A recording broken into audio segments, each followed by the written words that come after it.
Authority, trusting the expert. Picture this: a bustling city street, cars humming, horns blaring, and a crowd waiting at a crosswalk. The light's red and everyone's itching to move. Suddenly a man steps off the curb, striding confidently against the signal. He's sharp, tailored suit, polished shoes, a briefcase swinging with purpose. Behind him, a few people glance around, hesitate, then follow. The crowd ripples, and soon half a dozen are trailing him like ducklings. Now, imagine the same scene, same man, but this time he's in jeans and a hoodie. Nobody moves. Why? Because the suit screamed authority, and we're wired to follow it. This is the story of how authority shapes our choices, sometimes without us even noticing, until it's too late. Let me take you to a small town in the 1970s where a man named Jim Jones built an empire of trust. He wasn't just a preacher, he was a leader, cloaked in the aura of divine authority. With his charismatic voice and a knack for making people feel seen, he drew thousands to his people's temple.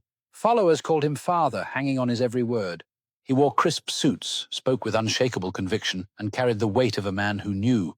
But beneath the polish, Jones was a manipulator, using his authority to coax devotion, then obedience, then tragedy. By 1978, over 900 people followed him to their deaths in Jonestown, drinking poison punch because their expert told them it was salvation. Authority, you see, can be a velvet glove hiding a fist. As a behavioral psychologist, I've spent years studying why we bow to authority. It's not just about fear, it's about trust. Our brains are lazy, always looking for shortcuts. When someone wears a white coat, a badge, or even a blue check mark on social media, we assume they've earned it. They're the expert, so we don't have to think too hard. It's why a doctor's word feels like gospel, or why a confident detective in an interrogation room can make even the innocent squirm. I've seen it firsthand. A suspect, eyes darting, sweating under the glare of a detective's badge, and a firm, "We know you did it." The title, the tone, the authority. It's enough to make someone confess to a crime they didn't commit. Let's rewind to the 1960s, to a Yale lab where Stanley Milgram ran an experiment that still haunts psychology. Ordinary people were told by a scientist in a crisp lab coat to deliver electric shocks to a learner in another room. The learner screamed, begged, even went silent, yet most participants kept pressing the button. Why? Because the scientist, calm and authoritative, said, "The experiment requires that you continue. No threats, no force, just the weight of a title and a clipboard." 65% of participants went all the way, delivering what they thought were lethal shocks. They weren't monsters, they were just following the expert. Now, let's lighten the mood with a modern twist. Ever notice how ads love to flaunt authority? A toothpaste commercial flashes a smiling dentist in a white coat and suddenly you're reaching for your wallet.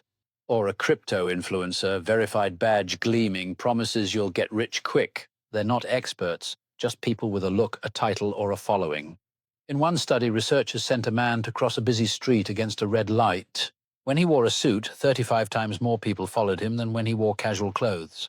The suit wasn't just fabric, it was a signal. This guy knows what he's doing. No one checked his credentials, they just crossed. But here's where it gets tricky. Authority can be a trap.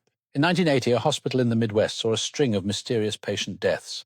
The culprit, a nurse named Donald Harvey, dubbed the Angel of Death. He was no doctor, but his confident demeanor and medical role gave him unchecked power. Patients trusted him, colleagues deferred to him. Over years, he poisoned dozens, exploiting the blind spot we all have for those who seem to know best. It's a chilling reminder. Authority without scrutiny can turn deadly. So why do we keep falling for it? It's biology and culture woven together. From childhood, we're taught to obey teachers, parents, police. Our brains reward us for following the pack. It's safer, easier. But in a world where anyone can buy a white coat or a verified badge, that instinct can lead us astray. Think of the influencer peddling diet pills with no science behind them, or the financial guru who's just a good talker. Authority is a shortcut, but shortcuts can lead to cliffs. Here's the twist. You can use this knowledge to navigate the world smarter. Next time someone's title or confidence sways you, pause. Ask, why do I trust this person? What's their evidence? A suit, a badge, or a million followers doesn't mean truth. In my work as a forensic psychologist, I've seen how questioning authority can save lives, whether it's a suspect holding firm in an interrogation or a patient double-checking a doctor's advice. Back to that crosswalk. The man in the suit, he's just a guy, maybe late for a meeting, maybe clueless about traffic laws. But his authority, the way he carries himself, pulls people along.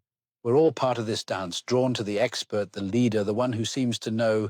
The trick is to keep your eyes open, to see the suit for what it is. Just fabric, not fact. Because when you trust blindly, you might just follow someone across the wrong street. And that's the story of authority, seductive, powerful, and sometimes a lie. So next time you feel that pull, that urge to follow the expert, take a breath, look both ways, and decide for yourself. Thank you for watching, and don't forget to subscribe to the channel and like the video. Until the next time.